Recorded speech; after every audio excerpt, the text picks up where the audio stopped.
قائد اعظم کے ویژن کے حوالے سے بات کی. علامہ اقبال کی شاعری کو بہت زیادہ کوٹ کیا آرمی چیف نے آج نوجوانوں سے بات کرتے ہوئے, اور سب سے بہترین بات یہ تھی کہ نوجوانوں کو جو بھی چیز وہ بتاتے تھے, سمجھانے کی کوشش کرتے تھے آرمی چیف, تو قرآنی آیات کا حوالہ لازماً دیا کرتے تھے اور ترجمے کے ساتھ ان کو بتاتے تھے. پاکستان کے درخشاں ماضی کی بات ہوئی, پھر اس وقت جو حال ہے پاکستان کا, جہاں پر کامیابی کی راہ پہ ملک گامزن ہے, جو امید افزا مستقبل ہے, اس کے حوالے سے بات کی گئی.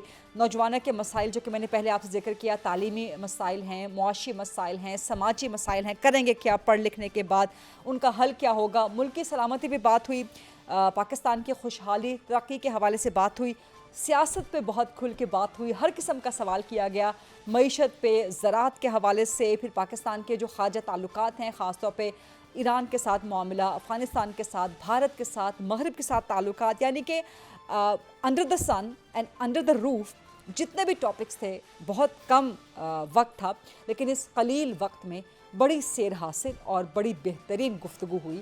آرمی چیف نے ایک طرح سے رہنمائی کی قوم کے ان نوجوانوں کی. مجھے یقین ہے, مجھے امید ہے کہ نوجوانوں نے آج کے اس انٹریکشن سے, اس انٹریکٹیو سیشن سے بہت سیکھا ہوگا.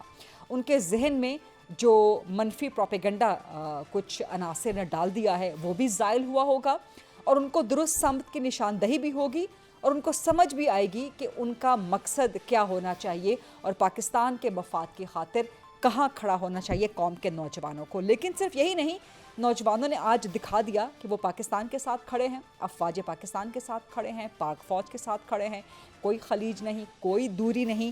یہ تو وہ ہے جو میں آپ کو آنکھوں دیکھا احوال, کیونکہ میں وہاں موجود تھی جناح کنونشن سینٹر میں. مجھے خود بڑی تسلی اور بڑی خوشی ہو رہی تھی کہ ایک وہ ہے جو ہمیں سوشل میڈیا پہ نظر آتا ہے, جو پروپیگنڈا, لیکن جو اب آپ نوجوانوں سے بات کرتے ہیں, گراؤنڈ ریئلٹی پہ جا کے حقیقی نوجوانوں سے انٹریکشن آپ کرتے ہیں, تو آپ کو لگتا ہے کہ ہمارے نوجوان ماشاءاللہ بڑے باشعور ہیں, بڑے سمجھدار ہیں, اور معاملات کو سمجھتے ہیں, اور کسی کے بہکاوے میں نہیں آنے والے. یہ تو میرے طرف سے ایک احوال تھا, تفصیل تھی اس نشست کی. 2.5-3 گھنٹے کی نشست کو ظاہر ہے میں ان چند منٹ میں نہیں سمو سکتی, کوشش میں نے کی ہے, لیکن یہ میرا ورژن ہے جو میں نے وہاں دیکھا, جو میں نے وہاں محسوس کیا. نوجوان طلباء اور طالبات نے کیا محسوس کیا, ان پہ کیا امپیکٹ ہوا. چونکہ میں نے آپ کو بتایا کہ یہ سارے اسٹوڈنٹس جو ہیں مختلف علاقوں سے آئے ہوئے ہیں, کل سے آئے ہوئے ہیں, بلکہ کئی دنوں سے آئے ہوئے ہیں. ان میں سے بہت سے ایسے ہیں جو اسلام آباد پہلی بار آئے ہیں, اور شاید اس کے بعد کبھی اسلام آباد ان کو آنے کا موقع بھی نہ ملے. تو ان کے لیے ایک بہت آئی اوپننگ یہ انٹریکشن تھا. ان کے لیے this was the golden moment of the life.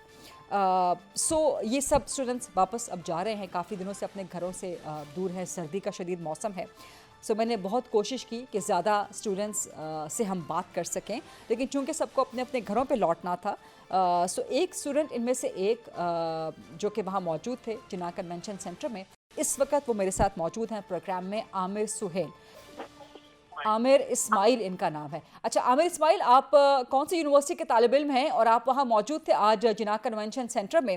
Army chief کے ساتھ جو انٹریکشن ہوئی ہے اس کا کیا امپیکٹ ہوا آپ کے اوپر, اور خاص طور پہ نوجوان طلباء کے اوپر آپ کی بات ہوئی ہوگی اپنے ساتھیوں سے, کیا ٹیک اوے کیا تھا آپ لوگوں کا اس انٹریکٹیو سیشن سے؟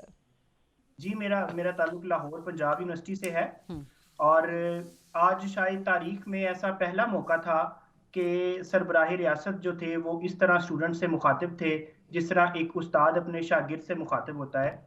سربراہ ریاست آپ کس کی بات کر رہے ہیں؟ سربراہ مملکت, آرمی چیف آج کی نہیں, آرمی چیف سربراہ ریاست تو نہیں ہوتے, وہ حکومت کا حصہ ہوتا ہے.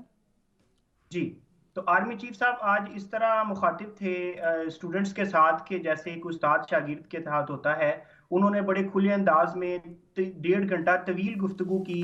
اس گفتگو میں انہوں نے ایجوکیشن ایشوز کے اوپر بھی بات کی, گورننس کے اوپر بھی بات کی, فارن پالیسی کے اوپر بھی بات کی, ہیلتھ سیکٹر کے اوپر بھی بات کی, اور جتنے بھی نوجوانوں کو, یوتھ کو جو اس وقت چیلنجز ہیں ان کو انہوں نے ایڈریس کیا. بالخصوص سوشل میڈیا کی امپیکٹ کے اوپر انہوں نے بات کی, اور اس بات پر زور دیا کہ وہ ریسرچ کریں اور ڈیولپمنٹ کے اوپر, ریسرچ کے اوپر کام کریں. اچھا, یہاں پر میں آپ کو روکوں گی عامر اسماعیل صاحب, یہاں پہ آپ کو روکوں گی. سوشل میڈیا بڑے نوجوان آج کے بڑے فین ہیں, بڑے دل داتا ہیں, بڑا مشکل ہے. آرمی چیف بار بار کہہ رہے تھے کہ جی یہ 6 انچ کی اسکرین, یہ 6 انچ کی اسکرین, یہ شیطانی ٹول ہے, یہ شیطانی ہتھیار ہے. تو آپ نے اس سے کچھ حاصل کیا, آپ نے اس سے کچھ سیکھا کہ سوشل میڈیا پہ نوجوانوں کو کس طرح ذمہ داری کا مظاہرہ کرنا چاہیے؟ جی بالکل، جیسے وہ بار بار آرمی چیف صاحب سوشل میڈیا کے پازیٹیو استعمال کی بات کر رہے تھے، تو آپ کے علم میں ہے، پوری قوم جانتی ہے کہ اس وقت سوشل میڈیا پہ کچھ گروپس کی طرف سے ایک پروپیگنڈا کیا جاتا ہے اس یوتھ کو ڈی ٹریک کرنے کے لیے اور کنفیوژن پیدا کرنے کے لیے، اور پاکستان کا نیگیٹو امیج جو ہے اس کو پریزنٹ کرنے کے لیے جو آج کل کچھ ایک آدھ پولیٹیکل پارٹیز کو ٹارگٹ کر کے اسپیسیفکلی یوتھ کو انگیج کر کے جو ہے وہ ڈی ٹریک کر رہی ہے. اس حوالے سے آرمی چیف صاحب نے بڑی خوبصورت انداز میں جو ہے وہ سمت کا تعین کیا، ایک ویژن کا تعین کیا کہ آپ کے پاس جب کوئی خبر آئے، انہوں نے قرآنی آیت کا حوالہ دیا کہ آپ کے پاس کوئی خبر لے کر آئے تو اس کی تحقیق کیا کرو. اور یہی انہوں نے اس بات پر تفصیلاً انہوں نے زور دیا کہ نوجوان آج کے دن جب سوشل میڈیا کا پازیٹیو استعمال کریں گے تو اس سے پاکستان کا خوبصورت چہرہ پوری دنیا میں جائے گا. اس کا پازیٹیو استعمال کریں. آج آرمی چیف کے اس خطاب سے اور اس انٹریکٹیو سیشن سے کوئی ڈائریکشن ملی، کچھ ہوپ ملی نوجوانوں کو، کچھ پتا چلا کہ انہیں کرنا کیا ہے اب آگے؟ بالکل ہوپ ملی ہے. انہوں نے جس خوبصورت انداز سے 1.5 گھنٹہ خود گفتگو فرمائی اور 2 گھنٹے انہوں نے اسٹوڈنٹس کے کویشچنز کے آنسر کیے. میرا خیال ہے کوئی ایسا اسٹوڈنٹ نہیں تھا، ہماری انہوں نے بڑے کھلے دل سے بات سنی. کسی نے تنقید کی، وہاں ڈی ایچ ایس کی بھی بات ہوئی، وہاں ٹیکس کی بھی بات ہوئی، وہاں ایک پولیٹیکل پارٹی اس کو بھی ٹارگٹ بات کی گئی، ایجوکیشن سیکٹر پہ بات کی گئی، بجٹ پہ بات کی گئی. انہوں نے ہر سوال کا بڑی فراخ دلی سے جواب دیا اور تنقید کی بجائے اصلاح کے پہلو پر بات کی. اور میں سمجھتا ہوں کہ اس طرح کے جب ڈائیلاگ شروع ہوں گے، اس طرح جب ایک مکالمہ شروع ہوگا تو معاشرے کی گھٹن ختم ہوگی، سوسائٹی کی گھٹن ختم ہوگی، اسٹوڈنٹس جو ہیں انٹریکشن کرنے کا موقع ملے گا، تو ایک حوصلہ افزا بات ہوگی انٹرنیشنلی اسٹوڈنٹس کے لیے. انہوں نے اس بات پر بھی زور دیا کہ اس وقت جو اسٹوڈنٹس ملک چھوڑ رہے ہیں، ملک سے باہر جا رہے ہیں، وہ امید رکھیں اور یقین رکھیں کہ پاکستان کے حالات بہتر ہوں گے. اگر میں سمجھتا ہوں کہ اگر انہوں نے لیڈ کرنے کا سوچا ہے، اس ملک کی یوتھ کو ویژن دینے کا سوچا ہے، تو انشاءاللہ حالات بہتر ہوں گے. آج ان کی گفتگو سے ہمیں بڑا حوصلہ ملا ہے. ٹھیک ہے، بہت شکریہ عامر اسماعیل صاحب. یہ ایک طالب علم کی زبانی آپ نے سن لیا، پنجاب یونیورسٹی کے اسٹوڈنٹ ہیں، یہ وہاں چناگ کنونشن سینٹر میں موجود تھے. پروگرام میں ذرا سا آگے بڑھیں گے اور اب کچھ سیاسی معاملات کے حوالے سے آ جائیں گے، اور اپنے پینل کو میں آپ سے انٹروڈیوس کروا دوں. اس کے بعد ہم چونکہ اس وقت جلسے جلوس، الیکشن صرف کاؤنٹ ڈاؤن سٹارٹ ہو چکا ہے، الٹی گنتی الیکشن کی سٹارٹ ہو چکی ہے. نون لیگ، پیپلز پارٹی بھرپور جلسے کر رہے ہیں. پاکستان تحریک انصاف کہہ رہی ہے کہ اس نے اس اتوار سے الیکٹورل کیمپین کا آغاز کرنا ہے. So what next? کس کو چنیں گے، نواز شریف، بلاول بھٹو یا پاکستان تحریک انصاف؟ عوام کس کے حق میں اپنا فیصلہ سنائے گی؟ تمام پولیٹیکل پارٹیز میدان میں ہیں عوام کو رجھانے کے لیے، ان کا ووٹ حاصل کرنے کے لیے. جو وعدے دعوے کیے جا رہے ہیں، کیا یہ صرف سبز باغ تو نہیں ہیں؟ انہی معاملات پہ ڈیبیٹ کو اوپن کرتے ہیں. اپنا جو پولیٹیکل پینل ہے اس کا انٹروڈکشن میں آپ سے کروا دیتی ہوں. شمیلہ فاروقی صاحبہ پاکستان پیپلز پارٹی کی سینئر مرکزی رہنما ہیں، وہ جوائن کر رہی ہیں. سینیٹر ڈاکٹر اسد اشرف صاحب مسلم لیگ نون کے سینئر مرکزی سرکردہ رہنما ہیں. اور احمد اویس ایڈوکیٹ صاحب سیاست دان بھی ہیں، قانون دان بھی ہیں، پاکستان تحریک انصاف سے ان کا تعلق ہے. شمیلہ فاروقی صاحبہ، پہلے کچھ کمنٹ میں آپ کا لینا چاہوں گی. جو آج آرمی چیف نے انٹریکشن کیا ہے نوجوانوں کے ساتھ نیشنل یوتھ کنونشن میں، کتنا امپورٹنٹ ہے یہ، اور کیا ملٹری لیڈرشپ کو انٹریکٹ کرنا چاہیے اس طرح سے نوجوانوں کے ساتھ؟ ضرورت ہے اس کی؟ جی شکریہ غریدہ. آئی تھنک یہ ایک بڑا اہم قدم ہے آرمی چیف کے حوالے سے، کہ ہمیشہ یہ تاثر دیا جاتا تھا کہ جی army chief is very exclusive, اور بہت سارے سوالات خصوص نوجوانوں کو ہیں، اپنی افواج سے، اپنی سرحدوں کی سیکیورٹی کے حوالے سے، اسٹیبلشمنٹ کے اوپر بڑی باتیں ہوتی ہیں. اور آج کل سوشل میڈیا کا جیسے دور ہے، صحیح غلط تمام باتیں، اچھی بری باتیں، ہر چیز سوشل میڈیا کے اوپر ہے. اور نوجوان جو ہے اسے پڑھتا ہے، سمجھتا ہے، دیکھتا ہے. صحیح غلط کیا ہے یہ فیصلہ آف کورس انہوں نے کرنا ہے، لیکن اس کے لیے جس طرح سیاستدان عوام کے سامنے ہوتے ہیں، میں سمجھتی ہوں کہ اگر پاک افواج بھی عوام کے سامنے ہے، اور بہت سارے ایسے جو خدشات بالخصوص نوجوانوں کے ذہنوں میں ہیں، اس کو اگر دور کرنے کے لیے ایک ایز اے ہیومینیٹیرین جیسچر اگر آپ انٹریکٹ کریں تو بہت اچھی بات ہے. And why not? I think یہ ضرور ہونا چاہیے، کسی کو بھی انیکسیسیبل نہیں ہونا چاہیے. جو سوالات پاک افواج کے حوالے سے ہیں وہ بہتر اس کا جواب دے سکتے ہیں. آپ کی سیکیورٹی، انٹرنل سیکیورٹی، آپ کی ایکسٹرنل سیکیورٹی، اور پھر 9 مئی کے واقعات کے بعد Gharida it is very important کہ جو نیگیٹیوٹی ان کے حوالے سے پھیلائی جا رہی تھی قوم کے اندر اور بالخصوص نوجوانوں کو ورگلایا جا رہا تھا اور اپنی افواج کے خلاف کھڑا کیا جا رہا تھا، اس کے حوالے سے آرمی چیف کا سامنے آنا اور تمام جو مختلف یونیورسٹیز کے جو نوجوان ہیں ان کے ساتھ انٹریکٹ کرنا، it's a step in the right direction. اور آئی ایم شیور اس کے بعد جو پرسیپشن، ایک جو انفارچونیٹ پرسیپشن، نیگیٹو پرسیپشن جو میڈیا پہ کریٹ کرنے کی کوشش کی تھی بالخصوص سوشل میڈیا پہ، وہ بہت حد تک دور ہو گیا ہوگا. اینڈ آئی تھنک اس کے انٹریکٹیو سیشن جو ہیں وہ ریگولرلی ہونے چاہیے. احمد اویس صاحب السلام علیکم. سانحہ ہے 9 مئی کی بات ہوئی، شمیلہ فاروقی صاحبہ نے بات کی کہ اس کے بعد زیادہ ضرورت ہے کہ ملٹری لیڈرشپ انٹریکٹ کرے different sections of the society, جس میں ظاہر ہے نوجوانوں کی ایک بڑی کلیدی حیثیت ہے. پاکستان تحریک انصاف کیا کہتی ہے؟ جو ملٹری لیڈرشپ کی انٹریکشن ہوئی ہے، آج آرمی چیف کی ہوئی ہے نوجوانوں کے ساتھ، کل ڈی جی ISI کی ہوئی ہے، اور بڑی زبردست انٹریکشنز ہوئی ہیں، کہیں پر بھی کوئی خلیج، کوئی دراڑ، ذرا سا شائبہ بھی نہیں آیا between the nation and the Pak Fauj. بسم اللہ الرحمن الرحیم. دیکھیے یہ بڑی اچھی بات ہے کہ یہ انٹریکشن تو اداروں کا جو ہے وہ نوجوانوں کے ساتھ اور کامن مین کے ساتھ ہونا چاہیے، اور جتنا بڑھے گا اتنا اس کے درمیان جو خلیج پیدا کی جاتی ہے، ہو جاتی ہے، اور اس کو بریچ کو وائڈن کیا جاتا ہے، پھیلایا جاتا ہے، وہ اس سے جو ہے وہ ایک خود بخود جو ہے دونوں سائڈ سے وہ اس کو اجتناب کریں گے. یہ خلیج کون پیدا کرتا ہے؟ یہ کون ہے شرپسند عناصر؟ احمد اویس ایڈوکیٹ صاحب جی، یہ جو وہ لوگ جو پاکستان کی سیاست کو ایک لیکروٹیو بزنس سمجھ کے اس میں آتے ہیں کہ اس میں گھسیں گے اور یہاں سے ہر جائز ناجائز طریقے سے دولت کمائیں گے اور دولت کو کہیں باہر جا کے چھپا لیں گے، وہ لوگ یہ سب کچھ کرتے ہیں، یہ گیم کو کھیلتے ہیں. جو بندہ آنےسٹ ہوگا سمجھے گا کہ پاکستان نے اتنا کچھ مجھے دیا ہے اور میں اس کے اوپر ایک ڈھیلا بھی اپنی جیب میں ڈال کے نہ لے جاؤں، قوم کی خدمت کروں. یہ کسی مخصوص پولیٹیکل پارٹی کی طرف آپ اشارہ کر رہے ہیں؟ جی میں تو ایک اس وقت تو جیسے آپ نے کہا میں ایک جنرل بات کر رہا ہوں کہ ایک پاکستان کی آپ ہسٹری کو دیکھیے نا کہ جب پاکستان کے پچھلے حالات بہت اچھے تھے، پاورٹی لائن یہاں پر ہمارے سے انڈیا کی پاورٹی لائن جو بلو پاورٹی لائن زندگی گزار رہے ہیں لوگ، وہ بہت زیادہ ہائی تھی. لیکن آج حالات یہ ہیں کہ پاورٹی لائن کے نیچے جو لوگ پاکستان میں پاپولیشن ہے ان کی تعداد جو ہے وہ 50% کو کراس کر چکی ہے.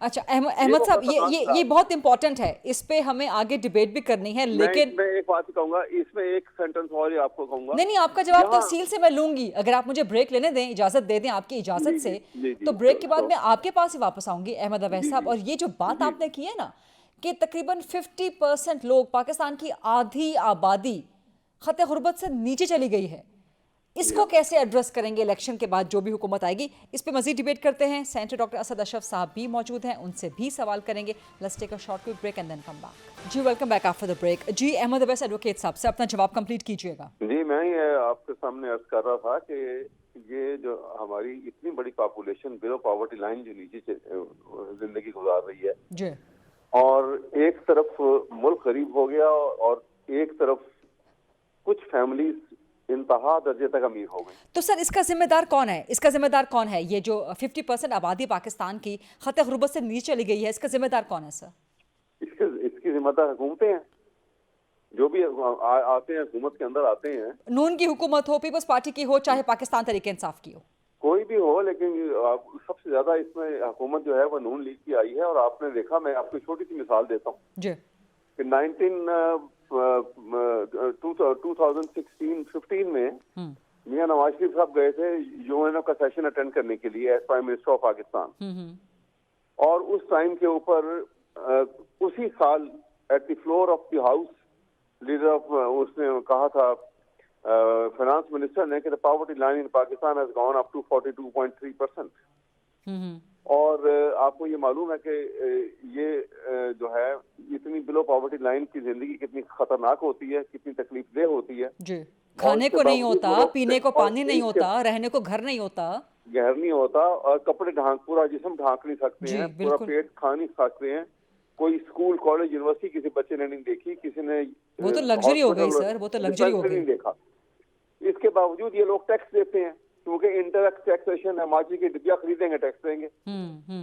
اور وہ پیسہ جب نیشنل ایکسچیکر کے اندر آتا ہے تو چاہیے تو یہ ہے کہ الیکشن کے بعد جب کوئی پرائم منسٹر یا عہدہ دار بن کے آتے ہیں یا حکومت بناتے ہیں تو وہ ان کو نمائندگی کرنی چاہیے عوام کی, اور وہ عوام بھی شامل ہے. رائٹ. اب ہوا کیا کہ جب یہ وہاں پہ گئی, میں آن ریکارڈ بات آپ کو بتا رہا ہوں کہ وہاں نیو یارک میں انہوں نے $9,500 پر ڈے کے اوپر اپنے لیے کمرہ لیا اور 100 آدمی ساتھ تھے, 7 اسٹار ہوٹل میں وہ ٹھہرے. اب بتائیے یہ غربت اور یہ پیسہ نیشنل ایکسچیکر کا اور اس کا کیسا انداز میں بے درے خرچ. میں ایک مثال دے رہا ہوں, اسی طرح بے تحاشا مثالیں موجود ہیں. یہ اس کو جب تک ہم ختم نہیں کریں گے اور جب تک ایک ہی طریقہ ہے کہ قانون کی حکمرانی جو ہے صحیح طریقے سے, آئین کی بالادستی اور قانون کی حکمرانی. سر بات آپ بالکل درست کر رہے ہیں, یہ سٹارک اینڈ ڈارک ریالٹی ہے پاکستان کی. اب مسئلہ یہ ہے کہ اس وقت الیکشن کا پھر جو ہے نا وہ ایک چرچا ہو گیا ہے اور بڑے دعوے بڑے وعدے کیے جا رہے ہیں, لیکن کیا یہ اس کی وجہ یہی ہے کہ آپ نے ڈسکریمنیٹ کیا ہے. انہوں نے یہاں پہ ایک پارٹی کو الیکشن سے آؤٹ کر دیا, اس کو ایز پولیٹیکل پارٹی پارٹیسپیٹ کرنے سے منع کیا گیا ہے, اس کو حصہ نہیں لیں. اس کے جو candidate sir I have to go to centre Asad, لیکن یہ سر ڈیبیٹیبل ہے نا کہ آپ کے الیکشن کا معاملہ تھا, انٹرا پارٹی الیکشن ٹائم پہ ہو رہا تھا, اس پہ آگے چل کے ڈیبیٹ کرتے ہیں. سینٹر اسد صاحب, معذرت آپ کے پاس تھوڑی تاخیر سے آ رہی ہوں اور بہت شکریہ, بھی آپ نے بڑے پیشنس کے ساتھ سب کی گفتگو سنی. ایک تو جو انٹریکشن ہوئی ہے سر آرمی چیف کا انٹریکشن تھا, نوجوان طالب علم کو لیا ہوا تھا. سر نوجوانوں کی بات سنانا آپ آئی ایم شیور کہ اس سے ایگری کریں گے بڑا ضروری ہے, وہ بھی الیکشن کے موقع پہ. تو سر جو انٹریکشن ہوئی ہے آج آرمی چیف کی نوجوانوں کے ساتھ, کیا کہیں گے آپ؟ یہ ضروری ہے ملٹری لیڈرشپ کو اس طرح سے ڈائریکٹلی انوالو ہونا چاہیے نوجوانوں کے ساتھ؟ اور یہ جو بات کی ہے احمد اویس ایڈوکیٹ صاحب نے, اس کو بھی سر کمنٹ کر دیجیے گا. آپ ذرا پوری بات سن لیجیے گا. جی سر. دیکھیں نیشنل ڈیفنس یونیورسٹی بھی اسلام آباد میں ہے, اور آج کنونشن بھی جو پاکستان ہوا ہے سارے وہاں پہ بھی جب سیکورٹی ورکشاپ یہ لوگ کرواتے ہیں نیشنل ڈیفنس یونیورسٹی سے, تو تمام مکاتب فکر کے اچھے لوگوں کو, نام والے لوگوں کو وہ وہاں پہ بلاتے ہیں. ان میں سیاستدان, وکیل, صحافی, ہر طرح کے لوگ ہوتے ہیں, کاروباری لوگ. اور وہاں پہ بھی اسی طرح کی اوپن سیشن جب ہوتے ہیں تو پھر ہم حالانکہ اتنے تجربے والے ہیں, اسمبلیوں میں بیٹھتے ہیں, وہ کمیٹیز میں بیٹھتے ہیں, ڈاکومنٹ دیکھتے ہیں, پھر بھی ہمیں وہ باتیں نہیں پتہ ہوتی. جب ہم ان سے انٹریکشن کرتے تھے تو تب ہمیں پتہ لگتا تھا کہ یار یہ تو ایسے نہیں, اس طرح ہے.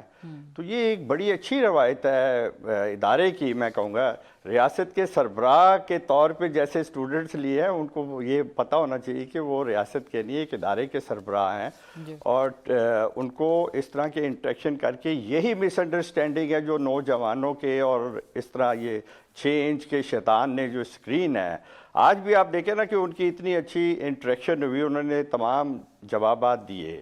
حالانکہ ان کو زیادہ تر سیکورٹی سے ریلیٹڈ اور ڈیفنس اور جغرافیائی حدود میں اور پاکستان کی سلامتی کے بارے میں جوابات ہونے چاہیے تھے, لیکن کیونکہ اوپن فورم تھا تو ہر طرح کے سوال کیے. یہ وہی پیٹرن ہے جو نیشنل ڈیفنس یونیورسٹی میں سیکورٹی ورکشاپس میں کرتے ہیں. تو یہ پاکستان لیول پہ اسٹوڈنٹ کی یونیورسٹی سے نیشنل سیکورٹی ورکشاپس میں کہوں گا یہ کر رہے ہیں, یہ بہت اچھی چیز ہے. اور اسے ہر ہیڈ کوارٹر پہ, ہر صوبے کے, جی وہ لاہور میں بھی انہوں نے کیا اور یہ کیا. اور اس کے بعد آپ دیکھیں ٹرولنگ کہاں سے شروع ہوئی, کون لوگ وہ یہ کر رہے ہیں, وہ کون کہتے ہیں کہ پاکستان زندہ باد کے نعرے نہیں لگے, کچھ اور لگے ہیں. اس طرح کے ٹرینڈ چلانے والے کون ہیں, سب کو پتہ ہے کون ہے. آج بھی یہ کہا گیا کہ جی وہ جی آپ کے سامنے ہیں, وہ سارے وہ ٹویٹر پہ, فیس بک پہ جگہ جگہ آپ کو نظر آتے ہیں جن کی ملین کی فالوورز ہے, جو لاکھوں ڈالرز کما رہے ہیں انہی باتوں کو, لوگوں کو غلط فہمیاں ڈال کے اور ان کے کانسیپٹ بنا کے. وہ لوگ ہیں. اب آپ کو مجھے کہنے کی ضرورت نہیں ہے کہ جی وہ جہاز میں 110 لے کے گئے اور اتنے $1000 میں, یہ ساری فیک فگرز ہیں. ہم لوگ جب بھی باہر جاتے ہیں ایز اے وزیر اعلیٰ کے ساتھ, شہباز شریف کے ساتھ, کنی کے ساتھ, اپنی ٹکٹ خود خرید کے جاتے ہیں, کیبنٹ کے ممبر, یہ سب کو پتہ ہے یہاں پر کوئی کسی کو وہ نہیں دیا جاتا. اور یہ بلا وجہ پاورٹی لائن کہاں تھی آپ بتائیں نا. پچھلے دور میں تو آپ نے موٹر وے گروی رکھ دی, ایئرپورٹس گروی رکھ دی, تو غربت تو آپ نے ختم کیا کرنی تھی. آئے وہ کچھ کیا ہی نہیں, ویٹ کرتے رہے. وہ جو چیف بیٹسمین تھے اکنامک کے, وہ انہوں نے آئی ایم ایف سے اتنا ڈیلے کیا کہ اس کے بعد پاکستان کھڑا ہی نہیں ہو سکا. پی ڈی ایم کی حکومت نے آ کے پھر اقدامات کیے جس کے آج آپ ثمرات دیکھ رہے ہیں. اسٹاک ایکسچینج کہاں گئی ہوئی. حقیقت یہ ہے, حقیقت یہ نہیں ہے کہ جو بتائی جا رہی ہے. یہی شیطانی چیز ہے جو لوگوں کے, نوجوانوں کے دماغ میں ڈالی جا رہی ہے کہ جی ایک پارٹی کی سیاسی کمپیننگ ہو رہی ہے. انہوں نے کیا برا کہا اگر یہ کہا, آپ وہاں بیٹھی ہوئی تھی کہ جی عوام ان کو ووٹ دیں جو ان کے گھروں میں اور ان کے گھروں میں خوشیاں لاتے ہیں, تو اس میں کیا بری بات کی. آپ لوگ کہتے ہیں کہ جی وہ کسی پارٹی کی کمپین کر رہی. بھئی اگر کوئی پارٹی ڈیلیور کر رہا ہے, آپ لوگ کو دیکھ لیں. نہیں, آرمی چیف نے کسی سیاسی جماعت کا کوئی نام نہیں لیا اور نوجوانوں نے سوالات کیے سیاست پہ, تو جواب انہوں نے کہا جا رہا ہے کہ وہ ایک دیکھیں بالکل ٹھیک کہا انہوں نے, اس میں کوئی ایسی بات نہیں ہے. انہوں نے کہا کہ اپنے ووٹ کا حق سوچ سمجھ کے استعمال کریں, اس کو ووٹ دیں جو آپ کے کام آئے گا, جو گورننس بہتر کرے گا. دیکھیں نا اسی بات پہ آج آپ دیکھ لیں ٹویٹرز پہ کیا ٹرینڈ چل رہا ہے کہ جی وہ ایک سیاسی پارٹی کی وہ کر رہے ہیں کہ جی انہوں نے ڈیولپمنٹ بڑی کی, یہ کیا وہ کیا. بھی ڈیولپمنٹ کی ہے تو لوگوں کو نظر آ رہی ہوگی نا.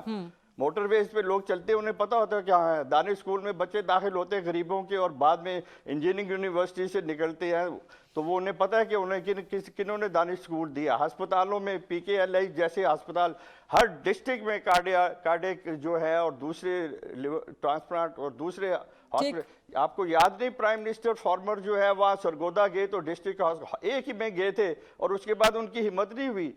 وہاں پہ ڈسٹرکٹ ہیڈ کوارٹر ہاسپٹل میں گئے تو کہتے یار یہ تو مجھے ایسے لگ رہا ہے جیسے میں باہر کے ملک میں کسی ہاسپٹل میں. وہ کس نے بنائے تھے, وہ 18 تک کس نے بنائے تھے, کس نے اپ گریڈ کیے تھے؟ وہ شہباز شریف صاحب نے کیے تھے. دیکھیں نا بلوم برگ کی رپورٹ دیکھ لیں آپ, وہ کیا کہہ رہے ہیں. وہ کہہ رہے ہیں کہ سب سے زیادہ اکنامک ڈیولپمنٹ جو ہے پی ایم ایل این نون کی گورنمنٹ نے کیا, ان کا ریکارڈ بول رہا ہے. لیکن ابھی احمد اویس صاحب بتا رہے ہیں کہ 2016 میں جب نواز شریف گئے یو این میں ایڈریس کرنے کے لیے تو اس وقت آپ کے فائنانس منسٹر نے خود کہا کہ 43% ہے غربت اس وقت پاکستان میں. دیکھیں میں اس بات سے ایگری نہیں کرتا, یہ ان کی اسٹیٹمنٹ ہے, یہ کوئی ویلڈ نہیں ہے. یہ ویسی ہے شیطانی موبائل جس طرح 6 انچ کا وہ ہے, اس میں کوئی آپ ٹویٹ ڈال دیں اور اس کو پھر فالورز نکل جائے. حقیقت کچھ اور ہے. حقیقت یہ ہے کہ اس وقت گروتھ 5.6 تھی. حقیقت یہ ہے کہ اس وقت ایئرپورٹس اور موٹر ویز گروی نہیں رکھے جا رہے تھے. ٹھیک ہے, رائٹ حقیقت کو دیکھیں نا, لوگ خوشحال تھے. سر یہ ڈیبیٹ آگے لے کے چلتے ہیں, یہ ڈیبیٹ آگے لے کے چلتے ہیں, لیکن مسئلہ یہ ہے کہ اگر بریک کا وقت ہو گیا, بریک لینے دیں, اجازت آپ کی. واپس پھر آپ سے ہی آتے ہیں, شمیلہ فاروقی صاحبہ سے بھی سوالات کرنے ہیں. اگر ہر پولیٹیکل پارٹی کے دور میں پاکستان میں دودھ شہد کی نہریں بہہ رہی تھیں تو آج 50% غربت کیسے ہو گئی ہے؟ اس پہ سوال کا جواب لیتے ہیں شمیلہ فاروقی صاحبہ سے بھی, سینٹر اسد صاحب سے بھی, اور احمد اویس ایڈوکیٹ صاحب سے بھی. Stay with us. جی welcome back after the break. Shamila صاحبہ, اگر تمام پولیٹیکل پارٹیز کے دور میں دودھ شہد کی نہریں بہتی رہی ہیں تو پاکستان میں آج 50% آبادی غربت کا شکار کیسے ہو گئی ہے؟ دیکھیں غریدہ, ایسی تو کوئی بھی دور نہیں رہا جہاں پر دودھ کی نہریں اور شہد کی نہریں بہتے رہیں. مسائل ہر دور میں تھے, کبھی زیادہ تھے کبھی کم تھے. اور پھر اس ملک کی بڑی چیکرڈ ہسٹری رہی ہے غریدہ. اس ملک میں ایک طویل عرصہ آمرانہ دور رہا ہے اور رہتا رہا ہے. جنرل ضیاء کا دور لے لیں, جنرل مشرف کا دور لے لیں, پرائم منسٹرز جو آئے کسی نے بھی اپنی ٹرم پوری نہیں کری, چاہے وہ یوسف رضا گیلانی ہو, چاہے وہ عمران خان ہو, یا چاہے وہ میاں صاحب ہو. کسی بھی پرائم منسٹر نے اپنی ٹرم پوری نہیں کری. تو وہ جو تسلسل ایک جمہوریت کا ہے وہ بے شک چلتا رہا ہے, لیکن وہ بڑے لنگڑے لولے طریقے سے چلتا رہا ہے. اس ملک میں 5 سال ایک وزیر اعظم کو اپنی پالیسیز کے ساتھ چلنے دینا چاہیے, لیکن اس کی شرط یہ ہے کہ وہ وزیر اعظم عوام کے ووٹ سے آئے, وہ سلیکٹڈ نہ ہو, وہ بیک ڈور چینل سے نہ آئے, وہ ڈیل کے ذریعے نہ آئے. جو آتے تھے اور ان 5 سالوں کے دوران اکاؤنٹیبلٹی کیسے ہو, عوام کے ذریعے اکاؤنٹیبلٹی کیسے ہو؟